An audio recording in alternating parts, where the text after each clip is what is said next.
Bonjour, je m'appelle Émile et je suis workaholic. Et aujourd'hui, ça fait 1 mois que j'ai arrêté.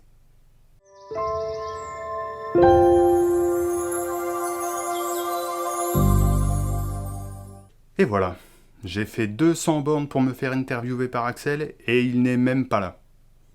Il est certainement trop occupé. C'est un artiste. Bon, puisque je suis là, autant discuter. Bonjour, je m'appelle Émile et je suis workaholic. Axel en a déjà parlé dans son épisode 194, mais je ne le vis pas tout à fait de la même manière que lui.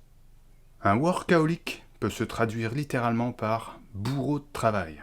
Moi, je suis pire que ça. Je suis drogué par le travail. C'est là toute la différence avec un hard worker. Professionnellement, il travaille dur et bien, mais il sait s'arrêter. Je mesure la chance que j'ai. Mon travail, c'est un métier passion. En gros, je suis responsable d'archives vieilles de 100 ans et je dois faire en sorte que celles qui arrivent puissent être gardées aussi longtemps. J'adore ce que je fais et je suis content d'aller travailler. Je m'imagine un peu comme un protecteur, le gardien du passé. Et il y a mes loisirs passions, les à côté, tout ce que je fais en dehors du travail. Depuis tout petit, je suis passionné par l'histoire. À la médiathèque, quand les autres se ruaient sur les derniers Astérix, moi je fonçais dans le rayon d'histoire, avec un grand H. Émile, j'ai trouvé le dernier mini-loup. C'est cette passion de jeunesse qui définit l'adulte que je suis. Généalogiste et historien local. Et par-dessus le marché, je suis du genre autodidacte. Quand je fais du collectage de photos historiques, elles sont souvent très abîmées. Et j'ai appris à me servir de Photoshop juste pour pouvoir les restaurer. Et comme Axel, j'ai réalisé plusieurs vidéos. Je raconte l'histoire des gens de mon village natal. Et on n'y trouve pas de grands seigneurs, non. Ce sont l'histoire de gens simples, comme Georges Pinte, Monsieur Tout-le-Monde. Pourquoi j'ai raconté l'histoire de ce monsieur ? Tout simplement parce que quand il était enfant, il a vécu dans la même maison que moi. Ah, et je suis musicien aussi. Je joue de la cornemuse. Pas banal, hein. Mon cousin, qui me ressemble beaucoup, aime l'histoire de la Bretagne. Et un jour, sur un coup de tête, il s'achète une cornemuse. Comme ça, juste pour voir. Ma réaction ? Le con ! Et il y a une erreur de commande. Il en a reçu une deuxième. Et vous savez quoi ? Il me l'a donnée. Ma réaction ? Le con ! Le carton est resté 6 mois dans un coin de ma chambre. La musique ? Très peu pour moi. Je suis nul. Je n'ai pas de tempo et je ne sais même pas lire les notes. Jusqu'à ce qu'on parte en Bretagne quelques jours après mes 19 ans et qu'on croise 2 sonneurs arpentant les rues. Le coup de foudre. Le soir même, j'ai acheté mon instrument d'apprentissage, le practice. Et aujourd'hui,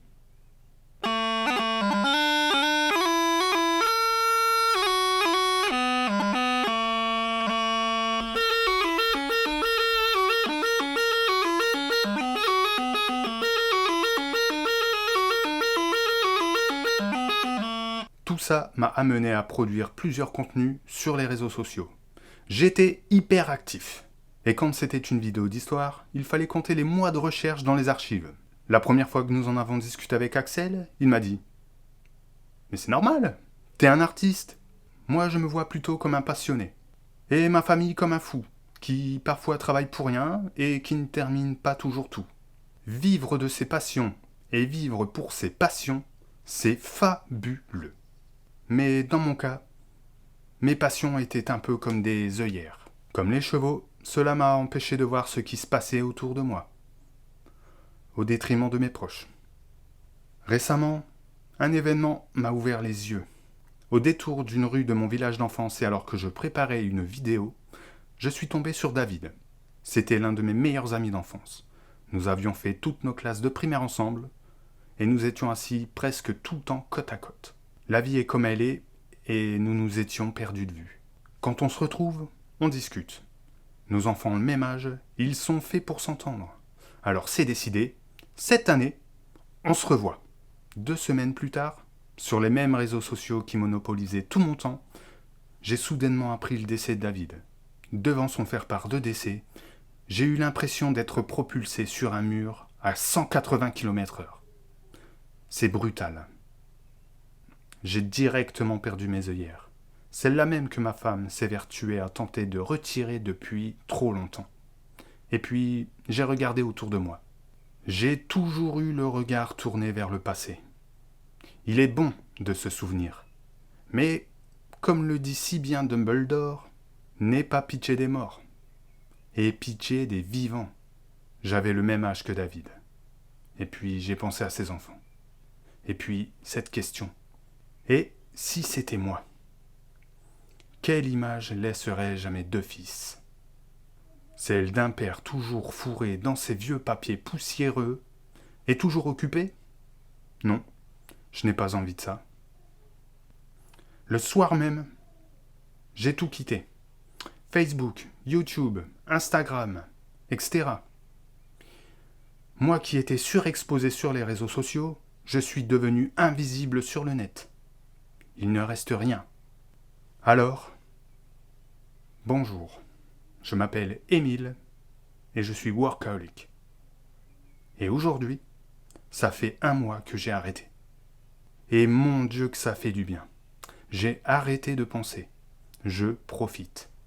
J'ai l'impression d'être un père beaucoup plus cool avec mes enfants. En tout cas, on rigole bien. C'est cette image que j'ai envie de leur laisser. Mais le plus tard possible. Et j'ai pris conscience de l'emprise que pouvaient avoir sur moi mes passions et les réseaux sociaux. Et j'ai remarqué une chose. Sur Facebook, on discute beaucoup et on y croise beaucoup d'amis, qu'on pense parfois proches. Et je ne suis même pas sûr que la moitié d'entre eux aient remarqué ma disparition. Pas de nouvelles. Mais je ne m'en porte pas plus mal. Mais je pense à mes vieux amis. Ceux d'une époque où nos téléphones portables étaient encore des Pogs ou des billes. C'est ceux-là que j'ai perdu de vue malgré moi à cause du temps qui passe, qui auront de mes nouvelles. Axel n'est toujours pas là. C'est dur d'être un artiste. En attendant, si vous aimez sa chronique, n'hésitez pas à vous abonner à sa chaîne, à lui laisser un pouce en l'air, à commenter et à partager sur les réseaux sociaux. Il vous lit et vous répond avec beaucoup de plaisir. Un nouvel épisode de sa chronique tous les mardis, tous les vendredis, tous les dimanches à 20h. Bonne nuit les mangeurs d'étoiles. Enfin dans la boîte.